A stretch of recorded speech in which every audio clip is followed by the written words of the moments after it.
Viola Brands, the company Viola is a multi-state operator. What I mean by that is it's a cannabis company that operates in multi-states, multiple states. I know that they have operations here in the city of Detroit, California, Colorado, Oregon, and from what I understand, they just recently were awarded and received the top score for a cultivation license in the state of Maryland, which is a very, very significantly impressive thing to accomplish.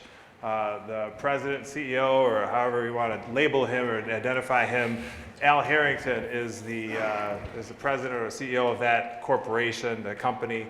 I have had the pleasure of working with him and his team here in the state of Michigan. So my story with cannabis came to a head when I signed with the Denver Nuggets. So when I signed with the Denver Nuggets in 2010 and 2009, they had just started their cannabis program. So when I was reading the newspaper, I was one of the guys that used to love to read the newspaper sports section, especially when I had a coach like George Karl, who used to always talk shit about the players, especially when we lost. So when we lose, it was our fault. When we won, it was all his. It was because of him. So I would read the newspaper just to see who he talked about, what he said, or whatever. But every time I was picking up the newspaper, there was always something about cannabis on the front of it and about the benefits and different things like that. So I was kind of educating myself, preparing myself for a moment. And the moment happened at the end of that season. And it was, I was able to convince my grandmother to come see me play. And, my grandmother was 79 years old at the time. And, grandparents that old, they're set in their ways, right? So she did not like to fly. So she either wanted to drive, bus, or train.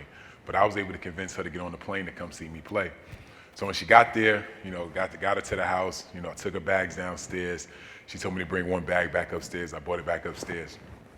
She comes upstairs about 15 minutes later, and she opens the bag, and she pulls out the biggest pill box I've ever seen in my life. Like, she was like, boom. And she started popping them, and I feel like, in my mind, it felt like it was like 30, 40 pills she was starting to take. So the athlete in me asked her, damn, Grandma, why are you taking so many vitamins, right? She's like, boy, these not vitamins. She's like, boy, I got high blood pressure, glaucoma, this, that, and the third. So I was just like, well, Grandma, I was just reading in the newspaper the other day that cannabis helps with glaucoma. I was like, it cures glaucoma, because that was the article that I read. And she was just like, so we started talking about it, and then finally she just said to me, she said, well, what is cannabis? And I was like, it's marijuana, weed. She's like, reefer? Well, I ain't smoking no reefer. You out your mind. So I was like, Grandma, I'm telling you, I was like, it's magical reefer. Like, I'm telling you, it's different. It's different here. And she was just like, I'm not smoking no reefer. Get out of here. And I tell people all the time, like my grandmother, she's still with us too. She suffers from dementia, but she lives down in Fayetteville, North Carolina. She's still, well, I'll get to that point. But so she's just like, no, or whatever. So I take her downstairs, so we shut it down. Next day, I had shoot around. So go to shoot around in the morning, I come back, and she's in the kitchen. And when I walk in, she's like squinting her eyes, and she's like, is that you, baby doll? And I was like, yeah, what's up, Grandma? How you feeling today? She's like, I'm okay. She's like, my eyes are killing me today. So I was like, what you mean? She was like, they hurt so bad I can barely see. So I said, well, you take all that medication and your eyes still hurt? And she was just like, yeah, it's hit or miss. So I was like, well, Grandma, why don't you just try the cannabis? I'm like, they said it cures it. Like, you won't have any more eye problems. So we talked back and forth. Finally, she was like, you know what? I'm in so much pain today, I'd try anything. So I was like, all right, call my boy. His name was Bugs. I was like, Bugs, can you go to the dispensary and get something for my grandmother, right? So Bugs comes back with some Vietnam Kush and brings the Kush back, and I didn't know how to roll or nothing, right? So we sitting there, so I had to send him back to the store, and he goes and get a volcano vapor thing. So my grandmother's first time she ever smoked weed was through a volcano bag, right?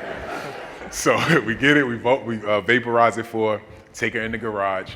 She starts smoking it or whatever. So she's like hitting it, she hit it twice, the third time, and she's like hitting it and blowing it out her nose, right?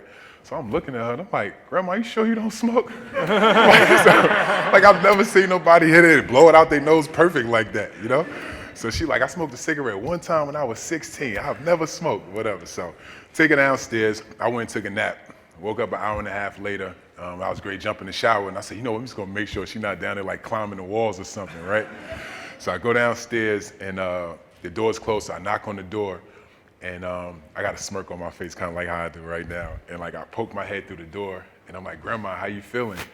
And her back was to the door and she was looking down, and literally like she turned around and she was crying. And she was like, I'm healed. She's like, I haven't been able to read the words of my Bible in over 3 years. So she was downstairs reading her Bible, and it was the first time she said she'd been able to have that kind of sight to be able to see her Bible. And I went in the room, and I'm soft, I see family members cry, I cry. So now she got me crying. I'm all emotional before a game. And, I hug her and she's just like, I can't believe how bright everything is. She's like I'm healed. And that's what inspired me to start learning about cannabis and really reading in more in depth. And I've realized at that time that, one, the stigma was completely wrong. Cannabis helped with so many different things, from not only just glaucoma, but, people that suffer from epilepsy and seizures and, just a better quality of life for people that are terminally ill. So that's what inspired me to get into the cannabis space. And, I started in 2010 is when I found my first location, which is in Denver, Colorado. It was a 12,000 square foot facility there. When we first opened it, we were just caregivers. So we used to just grow plants just for sick people. So all of our patients either had HIV or cancer. So we used to grow heavy indica strain plants for them. And in 2013 is when they started to change the rules. And in 2014 is when you had to actually get a license in the state. So when we got our first license, we had to decide what we want to name the company. And I was just like, well, let's name it after the person that inspired us to get to this point. And, my grandmother's name is Viola. So that's the name of our company. We named it after her. Yeah.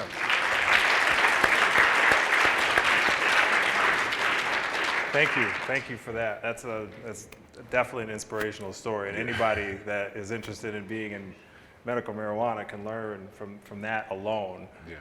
Because I can only imagine the joy and the happiness that anybody would feel to see a loved one be helped in that fashion by a medicine, by a plant that we can all participate in. Right. So that's, and especially, why to me it was powerful too is just because of she was my grandma, right?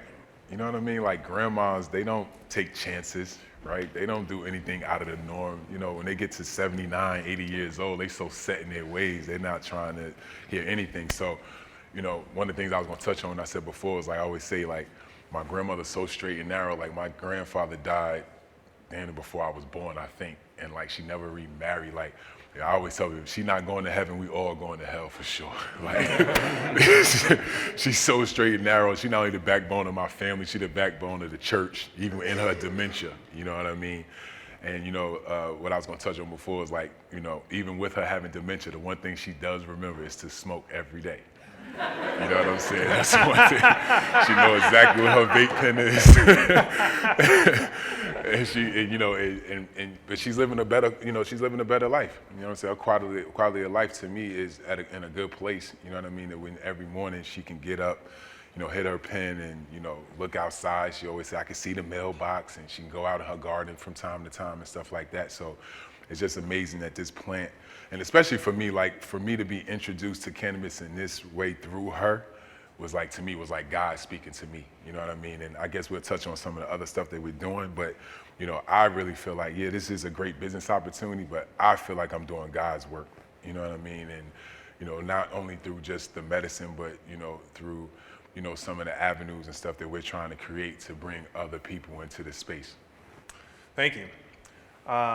So it was 2010, you said that you had gotten your first cultivation facility in Colorado. That's kind of where you got the business thing started. A lot of people here have done the same thing with the caregiving system here. You can't get licensed for it. Right. And then it was 2014 when you were able to first get licensed, right? Correct. How many employees did you have at that time, or what was the size of your operation at that point? Yeah, so from 2012 to 2014, it was probably 5 employees. We only had it was a 48 light grow, so it wasn't massive. We only took just up a corner of the warehouse or whatever. But during that time, obviously it was a learning curve for us. You know what I mean? We dealt with everything during that time. bugs, diseases in the crops, everything. You know what I mean? There was a lot of times when, you know, I would look at my co-founder and I would like, dog, is this even for us? Can we even do this? You know what I mean? But, you know, it was one of those things where we just had to keep sticking with it, and we just had to keep learning, because as we all know, like, think about it, 10 years ago, there's no advice you can go get. It's not like you can't just call somebody or just bring somebody in and fix it. You have to just do it through trial and error or whatever. But we were very small, you know, during those first 2 years.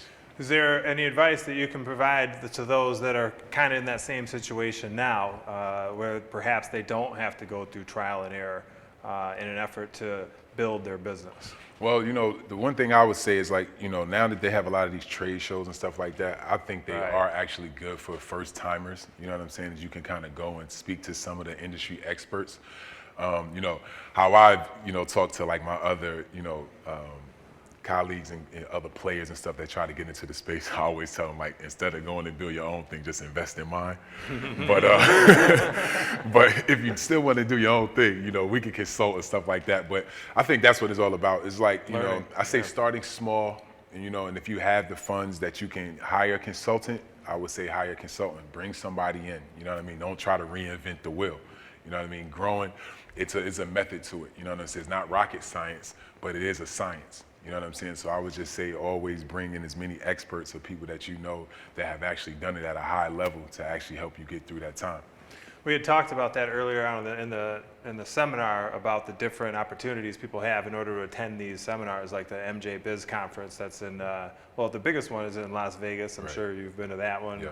And then I just spoke at one earlier this year in New Orleans. Yeah. So they have them in Oakland, California, or San Jose. There's definitely opportunities there. Yeah, there's a bunch of them. You know, everybody's trying to do one now, but I would say, like you said, like MJ BizCon's one of the best ones that I would, you know, if I had a chance to go to. It's a little overwhelming because, you know, it keeps growing. I mean, the first year I went, it was like maybe 3,000 people. Then the next year I went, it was 15,000 people. Now it's like 40,000 people. It's like a lot of people there. They'll have 40,000 people this year. But I think you can learn a lot, you know what I mean? Because there's a lot of good companies there. There's a lot of established companies there. So, you know, the ticket is more expensive than a lot of the other ones, but it's expensive for a reason.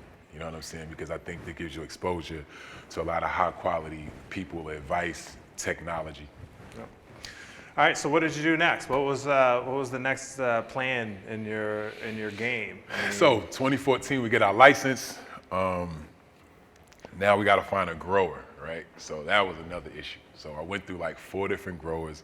You know, what I realized with growers aren't, the value of a grower is someone that can identify something that's wrong in the garden and fix it immediately. It's not just the end result. You know what I mean? So most of these guys come in, I get 2 pounds of light, I get 3 pounds of light, I get this, I get that. Okay, but if something goes wrong in my grow, can you save it? You know what I mean? So that's, to me, where valuable growers come. And then obviously, you know, having a grower that can obviously, you know, maintain the garden so that it doesn't ever get to that point. Right. You know what I mean?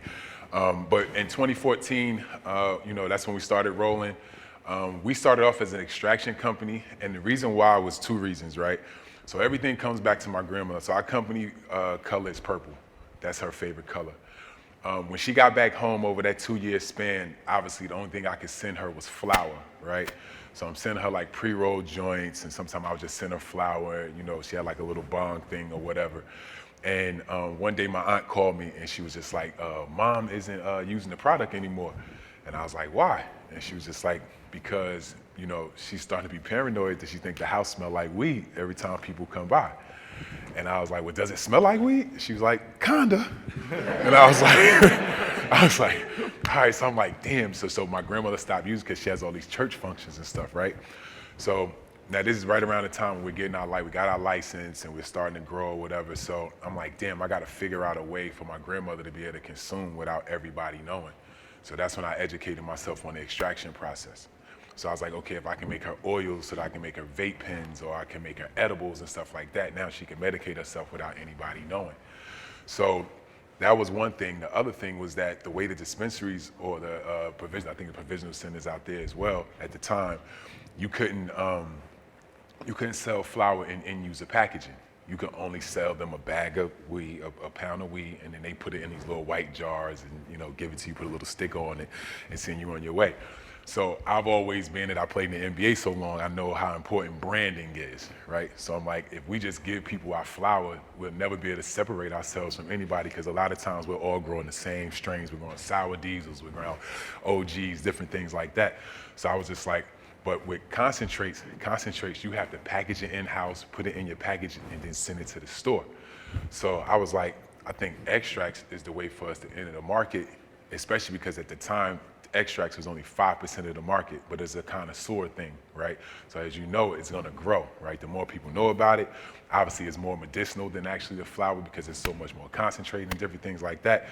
So we decided to focus on all of extracts or whatever. So she inspired me to learn about extracts, and then once I learned about it, then I started doing, educating myself on the market and realizing that it was a huge opportunity there, that we could establish ourselves as a brand by being able to sell extracts in a, end user packaging. I think you've touched on a couple excellent points. The importance of branding. Obviously, you've done a very good job at that. I see your branding all over on Instagram, and you do. And on your Instagram, you even have an Instagram one just for Detroit. Right. And then you got perhaps you're doing that in other states as well. Right. Yeah, the reason why we do that is because, so we have our main Instagram, which is at Viola, right? So that kind of covers just the company, right? But the reason why we do it for each state is because each state is a little different, right? So in Colorado, we only sell concentrates, right? We don't sell flower because it's still the same issue. They don't sell it in end user packaging. And we have such a big concentrate business, we don't have no extra flower to actually sell. So every once in a while, we'll do like little drops just to create buzz around maybe an extract that we're dropping, and we'll sell like 10 pounds of flower. As soon as we put it out, it's gone, right?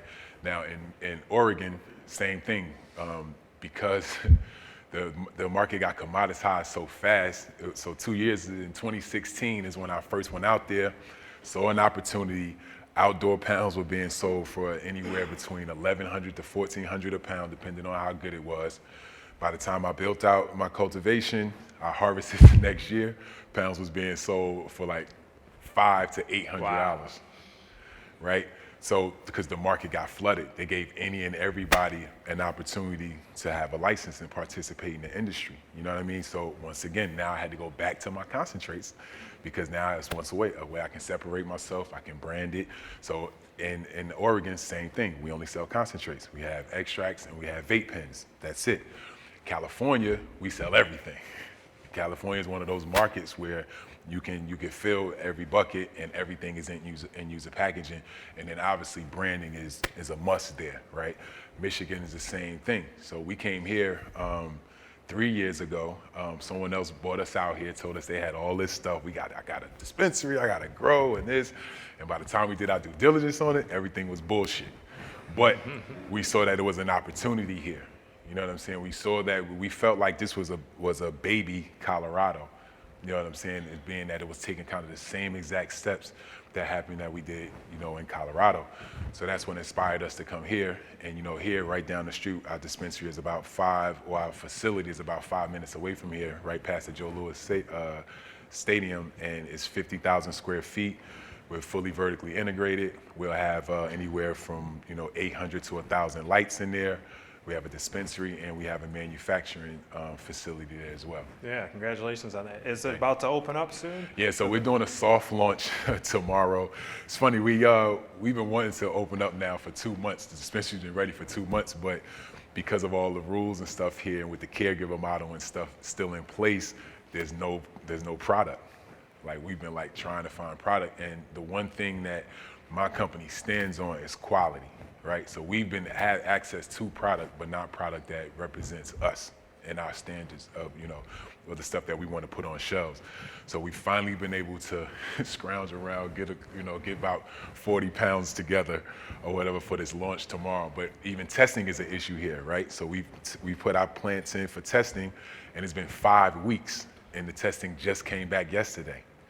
You know what I mean? So it's a lot of, when you start in these new states, there's a lot of, peaks and valleys that you have to kind of prepare yourself for, as you build out, your game plan. Am I correct in saying that your company is a majority-owned minority company and perhaps employs a lot of minorities? Correct. We are, right now, we are still majority black-owned and operated, obviously. We try to hire a lot of minorities, but, you know, when you're in Colorado, you know, Oregon, there's not a lot of us out there. Right. But here in Michigan, you know, that's something we want to make a valid effort. You know, our biggest thing is like, and this is what I learned just in my walk, right? So, you know, when I first got in, like I had my own money, right? So I never had to fundraise. I didn't have to do any of that in the beginning, right? It was just, I was kind of like living in a funnel, just doing my own thing. And as I grew, you know, I started winning awards and started going to these conferences and different things like that. And then that's when I started to wake up and realize that, like, damn, I look in a room and I'm like, shit, I'm the only person that looked like me in here. You know what I'm saying? And it was just like one of those things where, like, I'm like, damn, well, something about that's not right. And especially when you think about the history of the war on drugs, right? You know, the war on drugs was really aimed at minority communities. And when you look at the numbers, 85% of all drug arrests in black communities was always cannabis related. You know what I'm saying? We wasn't getting locked up for cocaine and all the other, so we was getting locked up for cannabis. And now it's this new thriving industry. Billions of dollars are being made. And not only are, you know, minorities and blacks still being locked up, we still in jail. It's like, how does that make sense? You know what I'm saying? So one of the things that we're trying to do as a company is we're trying to be an on-ramp for more minority and black-owned businesses and entrepreneurs to actually get into the space. You know, so we're going to create some incubator programs. We are also about to announce next year, we're going to, every product that we sell, we're going to donate $1 to our Viola Cares Foundation, which will give back to expungement clinics. And we're going to start doing some stuff where we're going to start working with kids out of high school into college to start educating them about the industry and let them know that there's really good, viable jobs here. You know, I always talk about like the people in Colorado when we first started, like, you know, we didn't have a lot of money to pay our employees in the beginning. So, you know, you get that kind of employee, right? So a lot of our employees, you know, in the beginning used to ride their bikes to work and all this kind of stuff. But as we grew, and we grew pretty fast, you know, next thing you know, I see and hear them talking like, oh, I'm going to get a car today after work. And oh, I'm moving out of my parents' home, out of my parents' house. So my point being is that, you know, this industry is so viable and there's a lot of good opportunity in it. And, you know, we just want to figure out a way to incorporate more of the people that was, you know, most heavily impacted, you know, through the war on drugs. That's definitely inspirational and certainly important in order to try to do some things in order to repair the injustice that minorities have suffered. But I would imagine you also believe, and maybe you can talk about the importance of ensuring that there's diversity in this industry from now on, because right. I would imagine. No, I mean, you're right. I mean, at the end of the day, you know, like I said, when you think about, like I said, that 85% number, right? And, you know, at the end of the day, like none of us, meaning black people or the minorities in those neighborhoods, were the growers, right? Someone came and bought those pounds to our community, right? So now, you know, how I look at it is like this industry is going to be so big. To me, it's going to be bigger than the liquor industry by a landslide just because of the medicinal benefits of it, right? And, you know, I personally feel like this could be a form of reparations for the minority and the black community, right? By making sure that we get participation in this.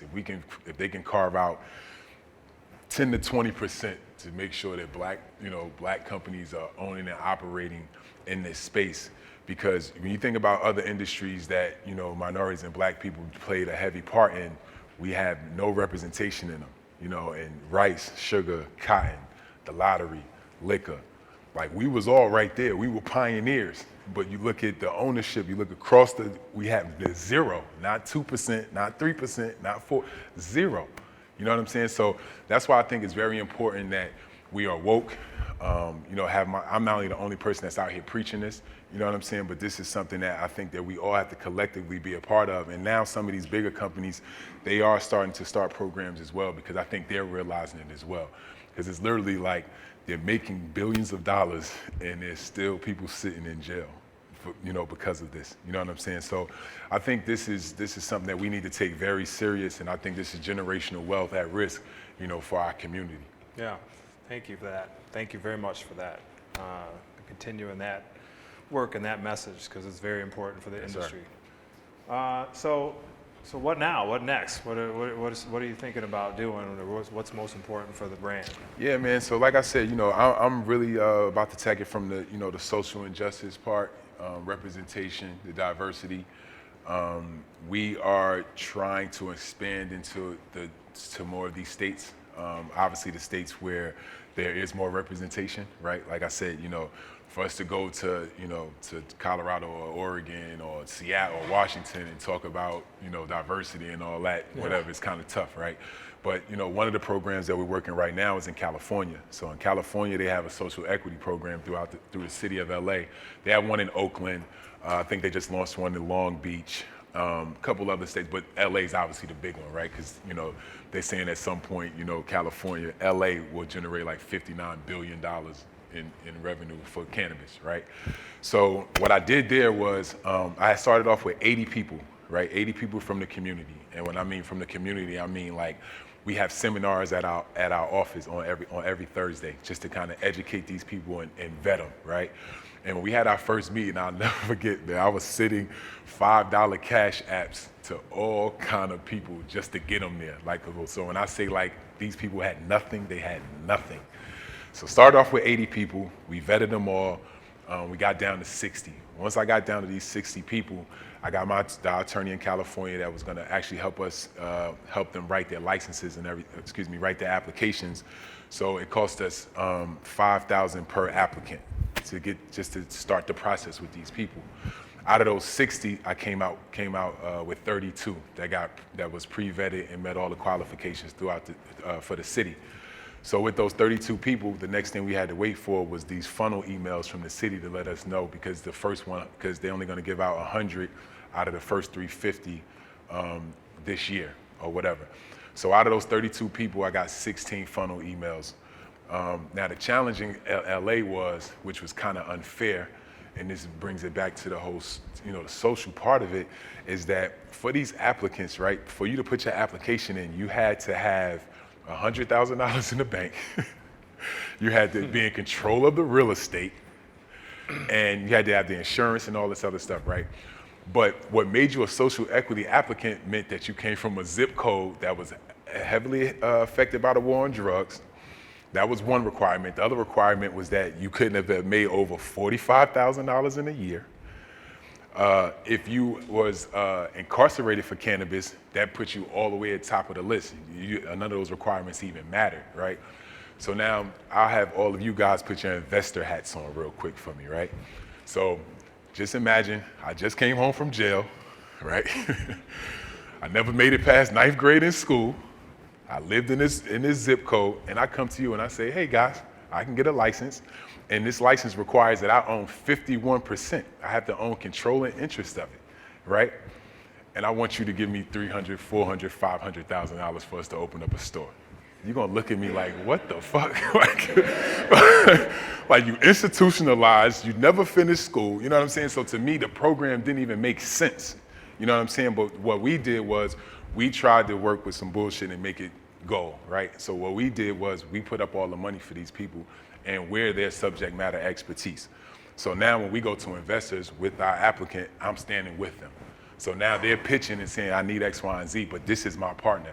Al Harrington is going to make sure that we stay compliant, take care of all our back office. He's going to make sure our shelves are stocked, make sure we pay our taxes, everything across the board.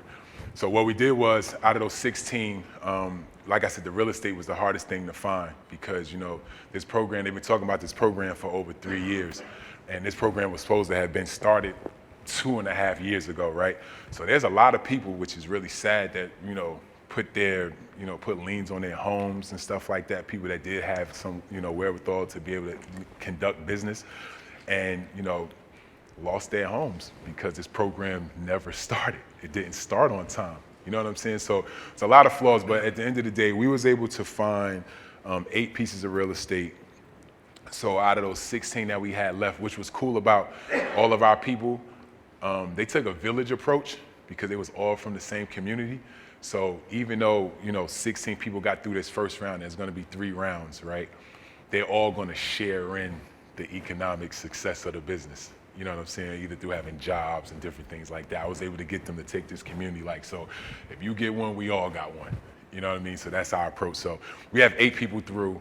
Now we're just waiting on the results to find out if we get them. And you know, why it's significant is that literally, like, if we get all 8 of these people these licenses and they own their 51%, like, you know, our company took these people from me sending them a $5 cash app to now them being worth, they're millionaires, because each one of these licenses worth $3 to $5 million. So that's what I'm on. That's what I want. So that's what I really want to do everywhere, right? So now I even heard, so Michigan is now doing a social equity program. So I'm not as familiar with it yet. I will familiarize myself with it, especially while I'm here for the next 3 days or whatever. So we want to come here and we want to help social equity here. When New York opens, New Jersey, Georgia, all the southern states where it really matters, we want to be that company that people call and, you know, help them, you know, actually get into the space. Beautiful. Thank you for that. Yeah. That's really important.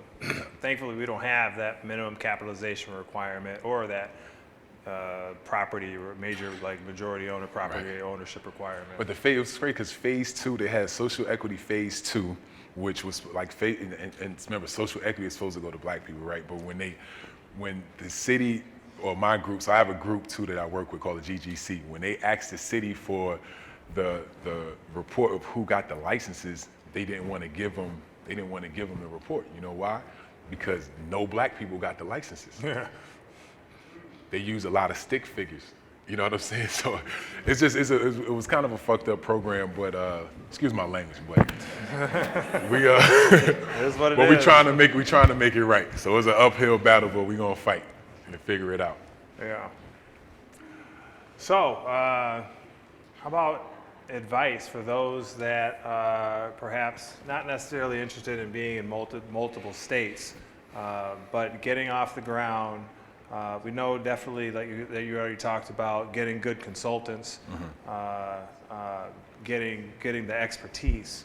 Right. But from a multi-state operator perspective, what do you think is most important for people to know, or at least get a handle on with respect to being able to get to potentially that level? Yeah, I mean, it's just like anything in life. It's just educating yourself.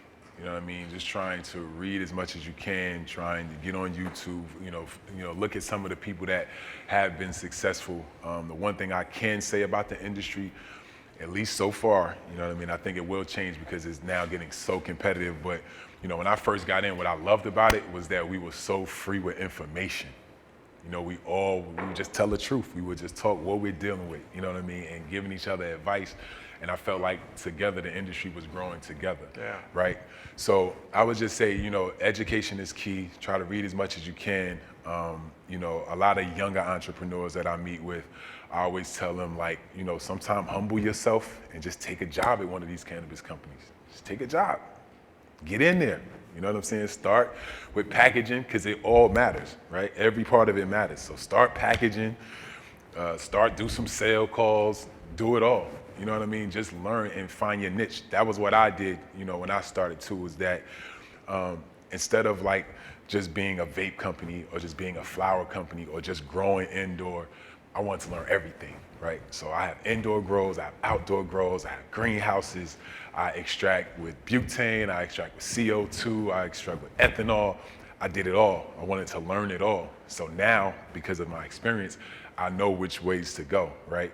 And it helps me too when I go to these different states. So Maryland may say, we're not gonna allow volatile extracts. Right. So I'm like, okay, fine, I'll do my CO2. You know what I'm saying? I could be flexible according to what the state actually requires. And then now I can tell you this little gem, right, is that, you know, for me, I think that the end game is gonna be in the brands, right? Because the entire market, the entire world will eventually become oversaturated with cannabis. You know, even with CBD right now, like, you know, there was a time 2 years ago when kilos of CBD isolate was $15,000, right? Now, today it's anywhere between $4,500 to $7,500. But I would say by the beginning of this year, it might be down to $1,000, just because it's so much hemp being produced. You know what I'm saying? Like right now, it's 330 million people here in the United States. And it's to say on the high end that 30% of the country started using CBD right now, 110 million people. If each person was able to buy 25 milligram products, and say we only need like 80,000 acres to be able to meet that demand, right? I think Colombia has like 500,000 acres already planted. You know what I'm saying? Here in in the United States, there's plans for over 1.5 million acres. You know what I'm saying? So it's going to be oversaturated, right? So I think that brand building will kind of win out. You know what I'm saying? Being able to have a trusted brand. I think education is key. Like that's my biggest thing with our brands. We try to educate people on why they're actually using our product. Because now if I educate you, I arm you to be able to go to the next person and be like, this is the reason why I use Viola, and this is the reason why you should use it. You know what I'm saying? So I think that, whatever plans you guys have, unless you find a niche that I'm not thinking about right now, it should be overall thinking about how do you brand yourself with, whatever asset you're investing in. That's excellent advice. I know that you're probably familiar with the fact that the First Bank Act, was it first? Yeah, we're past the legislation. Safe Bank, the Safe Bank. Yeah. Safe Bank Act just passed the House a couple days ago. How does your company deal with the lack of traditional? I mean, you probably do have some financial services that you can avail yourselves from, and perhaps didn't require like the loans that a lot of other people are looking for. But still, it's got to be difficult to have to try to navigate everything without banking services. Yeah, it's very tough. Obviously, from the fundraising side, you have to fundraise. And you have to get it from individuals. Every once in a while you may get lucky and find a corporation or institutional money that may want to jump in. With the banking, in the beginning, it was tough. Credit unions in Colorado, that was the way we were able to bank there. Here in Michigan, we use Union Bank. They are open for cannabis. In Oregon, we use this teachers credit union or whatever for banking, but all they do is take the money in. That's it. Mm-hmm. You know what I mean? And they charge you for it. You know what I'm saying? It's not cheap. They give you a credit card, or they give you a debit card. With limits on it and different things like that. But but from the perspective of banking, the only thing they do is actually just hold the money for you, and that's pretty much it. You can't really leverage a relationship outside of that as of right now. Speaking of those federal type issues, I assume that 280E and inability to be able to deduct normal business expenses, obviously different for retail as opposed to cultivation. Have you seen a significant impact on your company because of that? Well, I'm about to feel it now, obviously opening up this first dispensary, right? Because that's where it's mostly impacted, is at that level, right? Because you have to have bud tenders and everything else, back house, the whole thing, right? And you can't write any of that off. So that was another reason why I didn't get into the dispensary business, was because of that alone. Because literally, like, you're working on margins of like 5% at the dispensary level compared to in the grow. You know what I'm saying? There's a lot of ways that you can, be clever and be able to miss fees by transferring within your grow and stuff like that or whatever. So when you're in the grow side of it and the manufacturing side, you're talking about now a 30 to 35% margin, compared to the retail. So that was the reason why we focused on cultivating and manufacturing in the beginning. But now that our brand is becoming bigger, we realized that we need to be able to control most of our distribution. And the way we can do that is through having stores or having relationship with different dispensaries and stuff. Yeah, and hopefully things are going to change. At least I'm not sure if this is going to pass the Senate, but certainly it's gotten further than any other type of legislation. That demonstrates probably the biggest issue right now in the industry is banking and financial services. It is banking, and I think I was telling Barton on the way up here, is like I met with the mayor of Inglewood, California, and if you know anything about LA area, Inglewood is like blowing up right now.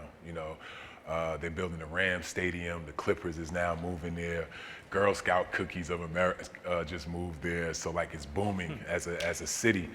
And the mayor is like, he's not even considering cannabis. So I just wanted to go meet with him. He's a black man, and I just wanted to talk to him because I've been hearing rumblings like that MedMen already has like a little in with them and all this kind of stuff. So I just wanted to go talk to him for myself. And normally he doesn't take meetings with anybody cannabis related, but he took the meeting with me. And I went and I talked to him about it, and I just told him my spiel, and I was just like, you know, if you're about to allow MedMen to come in here in the black community, it's just not right. He's like, I'm not allowing nobody to bring cannabis in here. And I was like, why? I'm like, what's your issue with cannabis? He's like, I have no issue with cannabis, but he said, I have issue with the safety of having cannabis in my community. And I was like, well, what is your safety issue? He was just like, because there's no banking. He said, so because everyone, you know, any, you know, thug or whatever, they see a dispensary, they know there's no banking, they think it's cash in there. So he said they're gonna go in there and they're gonna rob that place, they're gonna shoot and blah, blah, blah, blah. So he was telling me like that, I guess he went from a murder rate of 87 to like last year it was like 5 or something like that. And all 5 of them was all cannabis related. You know what I'm saying? Like rogue shops in neighborhoods where like they killed the security guard to go in there to rob. You know what I'm saying? So like I was telling Barton, that was the first time someone actually opened my eyes to like how important banking is in our community. You know what I'm saying? Meaning, you know, that's something I didn't even think about. Yep. Was the robberies and people being murdered and stuff like that because of, you know, them thinking that there's all this cash in there. Have you had the opportunity to assess Michigan yet, like as opposed to or in comparison to other states? So yes, like I said, that's why we came here, right? Michigan, obviously being that it was, you know, mainly caregivers or whatever, but the people in Michigan, they paid California prices, right? And what I mean by that is like when I came out here, you know, I was expecting, because, you know, people always say Detroit's so poor and this and that. I go into the dispensaries and I'm looking, I'm like, damn, it's $60, $80 eighths. They selling extracts for $90 a gram. And I mean, there's people in and out the store. And I understood why they was paying that because obviously most of the product that was on these shelves was not from Michigan, right? It was coming from California. Yeah. So the 2 things I learned about it out the gate was that one, that people in Michigan know good weed. They know the difference between good and bad weed, right? And second, they're willing to pay for it. You know what I'm saying? They're willing to pay for good weed too. You know what I'm saying? And to me, that makes, you know, a recipe to be able to have a thriving business. You know what I'm saying? If that's your customer base or whatever. So that's true. That was one of the things I noticed when I first came here. There's a lot of people in Michigan. There's a lot of consumers, cannabis consumers in Michigan, and you're right. They're very discernible. And the best product is going to be sold. Correct. Yeah, they know good weed here for sure. I mean, I even like saying like, here, this is this, and they smell it like, no, that's not that. I'm like, okay, my bad. All right, well. If you guys ever need lawyer services, this is the guy. Yeah. He got us through some stuff, man. When we first came here, you know, not first, but it took us a while to get everything going, and this is kind of what's messed up in the industry, right? You know, we was here working for 14 months, you know, did everything right, going to the city, gentrified our building, you know, fixed the building, put a gate around it. They made us put 96 parking spaces at our building, everything. I mean, they made us do everything. And last year, right after Memorial Day weekend on that Tuesday, we got raided. And the police came in, and you know, my aunt is my general manager at our location here, and she worked at Port Authority in New York, so she understands operation, logistics, the whole thing. And you know, we had cameras, so she just so happened to be on the phone with me and my cousin. We was doing our little weekly round, you know, beginning of the week call after the holiday, and she literally says, "The police are here." So I got a camera on my thing, so I look, and it's like the SWAT though, but they didn't look like SWAT because they had on regular clothes. So I was thinking we was getting jacked. So as she's looking through the thing or whatever, she's like, "We're looking." So then she's like, "Nah, it's the police." So we like, "All right, well, you know what you're supposed to do. Go out with the paperwork and everything." And we could see it on camera, man. She opens the door and she has all the paperwork, and they put like guns to her head, and she dropped everything. And they picked up all the paperwork. We had like an old refrigerator outside. They took it and they just threw it in the refrigerator, slammed it, put her on the ground, put her in handcuffs, took her inside, put everybody in, you know, we had 6 people in there. We call them the Michigan 6. had everybody, in handcuffs. We called our other attorney. We have 2 attorneys here. Well, that's when we already knew you, but this is when we hired them after this. Had our other attorney go down there. They took that attorney, put him in handcuffs, put him in the car. They didn't give a shit, right? And how I look at it was that what they was doing was they was coming there looking for that asset forfeiture, something that, Donald Trump put in place, right? So they can come and take everything. If they find anything wrong, they keep it all. Right, and how I felt like was they came there and they thought that it was going to be $1 million in cash. They was going to be able to take 600,000 of it, 700,000 of it, walk it out the back door, claim 300 of it. They took all our product. It was a disaster, right? Obviously, me being an athlete, father, provider for my family, I was scared shitless. I'm like, what are they doing in Detroit that I didn't know about, right? But we come here and, we meet with Barton, and first thing Barton did was look at the situation. He said, this is bullshit. That was the first thing he was the first comforting phone call we had. He was like, this is complete bullshit. Y'all have nothing to worry about. And he helped us fight through it, and I think 4 months later, they threw it out. You know what I'm saying? But, he knows what he's doing, he does a great job. Thanks. Use them! Not only if you're in trouble. Thank you very much for coming, man. I no do problem. much appreciate that. Yep. Anybody have any questions?